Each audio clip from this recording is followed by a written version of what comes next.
responsables. A partir de este momento, las informaciones que son noticia toman el protagonismo. Comienza Informe RCR. Muy buenas tardes, bienvenidos a esta emisión vespertina de Informe RCR, que llega a ustedes a nombre de Jaime Estares en la dirección general de la estación, de Willy Zarcaya en la gerencia de producción, de Marilia García en la coordinación de redacción. Génesis Rodríguez está en la producción y en la dirección técnica Víctor Mejías. Les saluda Argenis Barreto. Comenzamos. El régimen de Nicolás Maduro declaró este miércoles persona non grata a la embajadora de la Unión Europea en el país, la portuguesa Isabel Brillante, y le dio un plazo de 72 horas para abandonar nuestro país, en respuesta a las sanciones aprobadas por el bloque comunitario contra 19 funcionarios. El ministro de Relaciones Exteriores del régimen, Jorge Arreaza, entregó el documento a Brillante en la sede de la Cancillería, luego de que el legislativo emplazara al Ejecutivo a tomar esta medida al considerar que el bloque comunitario incurrió en injerencia en asuntos internos. Además, el funcionario entregó notas de protestas a los jefes de las misiones diplomáticas de España, Francia, Países Bajos y Alemania.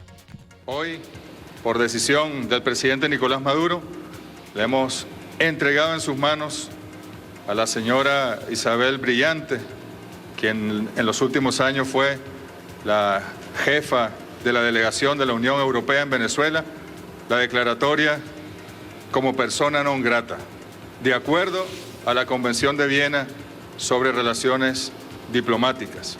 Se le ha dado un plazo de 72 horas para abandonar el territorio venezolano.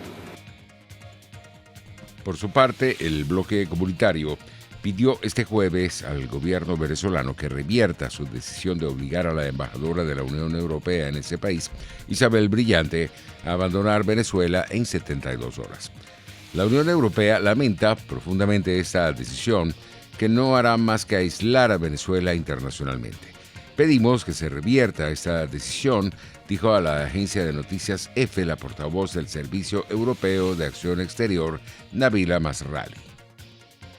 Entre tanto, el embajador de Estados Unidos para Venezuela, James Story, lamentó que la embajadora de la Unión Europea, Isabel Brillante Pedrosa, se encuentre entre las casi 6 millones de personas expulsadas de Venezuela por el régimen de Nicolás Maduro.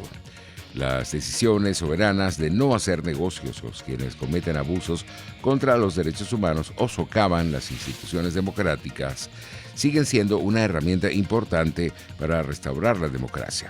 El régimen solo se aísla cada vez más, escribió el diplomático norteamericano en sus redes sociales. Por su parte, el presidente de la Asamblea Nacional y presidente encargado, Juan Guaidó, aseguró que la soberbia del dictador ante el fracaso del fraude del 6 de diciembre lo aísla más del mundo y pretende arrastrar al país con él.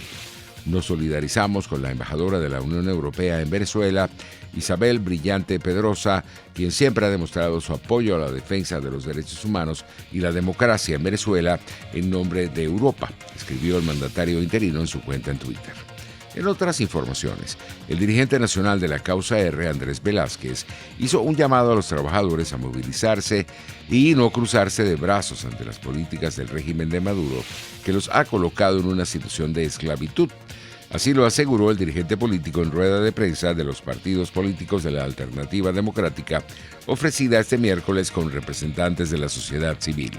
Metieron en los peores enemigos de los trabajadores venezolanos, que, dicho de otra manera, que odian a los trabajadores venezolanos y que eso lo podemos sencillamente validar o demostrar con las políticas que hacia ese sector ha venido asumiendo el régimen usurpador.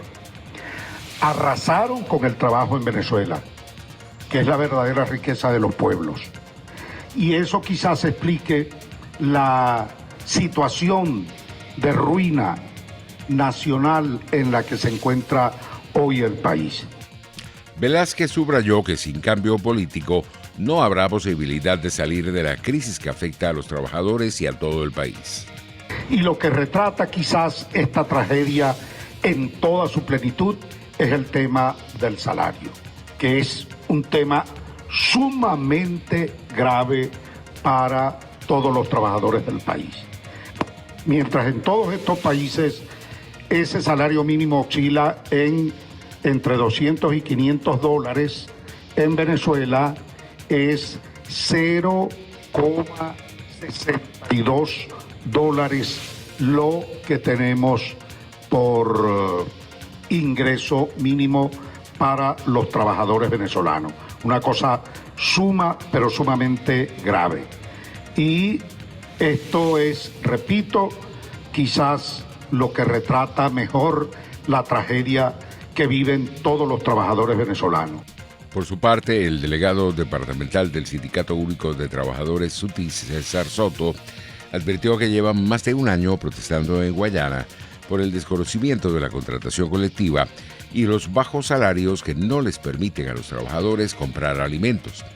Soto denunció que el patrón Estado aprovechó la pandemia para enviar a su casa a los trabajadores y salir de los dirigentes sindicales. La figura del desactivado que llaman, que bajo ese escenario provocado por la pandemia, también se están aprovechando de la ocasión para inhabilitar a los trabajadores genuinos que estamos allí, que de alguna u otra forma representamos a través de lo acéfalo que quedó los movimientos sindicales por la entrega de sindicaleros patronales arrodillados al patrón. Entonces quedamos delegados, pues levantando la voz en los reclamos, los justos reclamos de los derechos de los trabajadores, y ahí aprovecharon también entonces el patrón con sus medidas maquiavélicas, con unas políticas construidas que han venido ellos generando poco a poco, metodológicamente, para destrozar y destruir los sindicatos y de esta manera hacer y deshacer con el movimiento obrero en Guayana. En otras informaciones, el presidente de Colsecomercio, Felipe Capozzolo, expresó su apoyo a un posible acuerdo con el régimen venezolano que permita al sector privado importar vacunas contra el COVID-19 para inmunizar a los venezolanos. De Cámara ha hecho una propuesta concreta, explicada muy bien por representantes de Fede Cámaras. Nosotros apoyamos totalmente esa propuesta y bueno, se está hablando de la participación activa de las empresas, de las grandes empresas, la participación activa de laboratorios privados, etcétera, para poder lograr la inmunización de la población en Venezuela lo más rápido posible. En materia internacional, un panel de la Agencia de Alimentos y Medicamentos de Estados Unidos confirmó este miércoles los datos de efectividad y seguridad de la vacuna contra la COVID-19 de Johnson & Johnson, que requiere de una sola inyección, con lo que su autorización de emergencia para incorporarla a la campaña de vacunación podría ser inminente.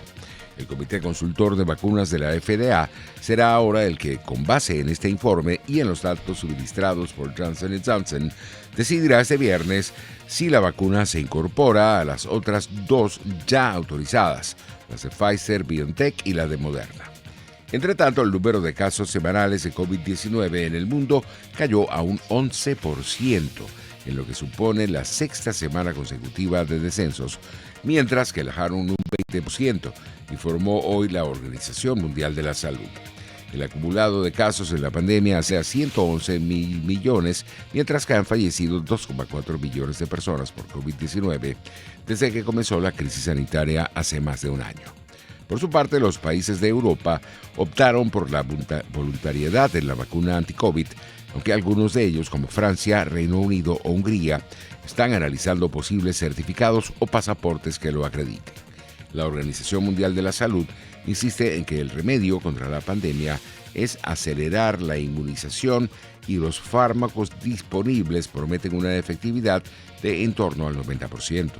En España, la transmisión del coronavirus sigue descendiendo y la incidencia acumulada en 14 días por cada 100.000 habitantes se sitúa en 218, con todas las regiones por debajo de los 250 casos que marcan el riesgo extremo, excepto Madrid, el País Vasco, Ceuta y Melilla.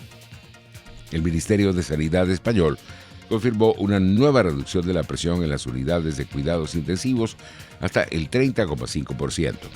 Además, sumó 389 muertes más en las últimas 24 horas, con lo que la cifra total se eleva a 68.468, mientras que el total de contagios se sitúa en 3.170.644.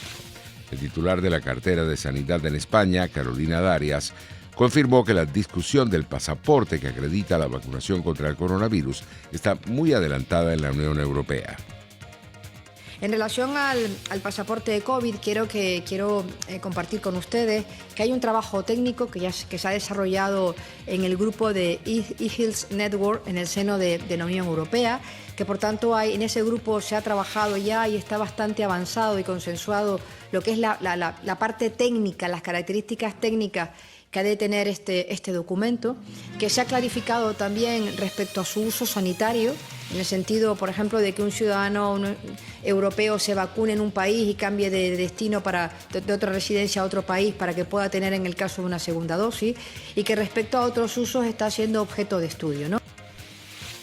En Honduras, la Agencia de Regulación Sanitaria aprobó el uso de la vacuna rusa Sputnik V contra el coronavirus. La institución realizó un comunicado al respecto.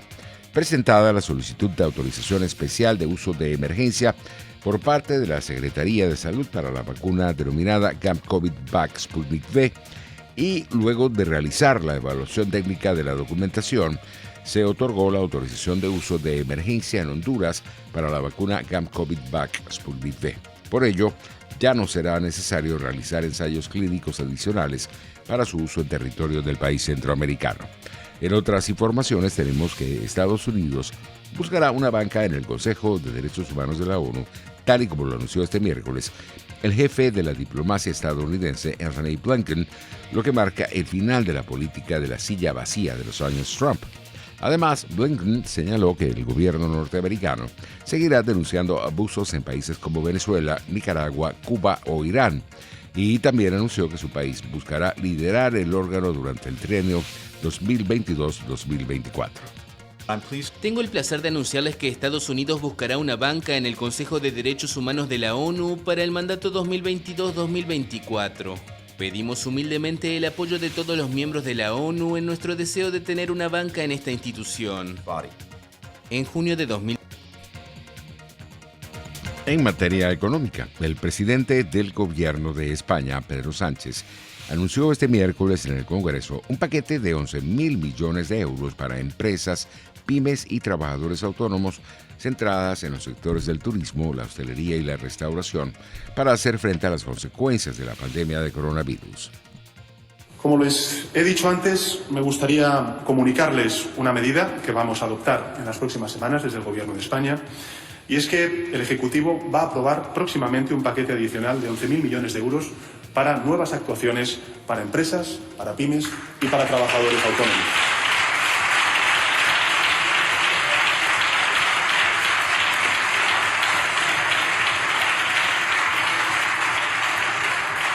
$11.000 millones de euros, señorías, 11.000 millones de euros es una cantidad importante de recursos para seguir apoyando durante las duras semanas que todavía tenemos por delante para definitivamente superar la pandemia a sectores que crecían antes de la economía, que eran competitivos, mejor dicho, antes de la pandemia, que eran competitivos antes de la pandemia y que ahora se encuentran, pues lógicamente, en una situación extremadamente difícil, compleja, como es el sector turístico, la hostelería, la restauración o el pequeño comercio, entre otros. Los precios internacionales del petróleo ganaban terreno en horas de la tarde. El WTI de referencia en Estados Unidos se ubicaba en $63.30 el barril, mientras el Brent de referencia en Europa se cotizaba en $67.13. En materia deportiva tenemos que el atleta norteamericano Grant Holloway batió este miércoles el récord mundial de 60 metros vallas en Madrid con una marca de 7 segundos 29 centésimas. Holloway es, desde hoy, el hombre más rápido del planeta en las 60 metros vallas. En otras noticias, el lanzador venezolano Aníbal Sánchez según algunos reportes publicados por el periodista John Heyman, habría rechazado varias ofertas de diferentes organizaciones. De acuerdo a la información publicada por Heyman a través de su cuenta en la red social Twitter, el maracayero prefiere esperar y ver cómo será el funcionamiento de los protocolos de bioseguridad. Así estamos llegando al final de esta emisión vespertina. Los esperamos para mañana en nuestra emisión matutina. Que tengan una feliz tarde.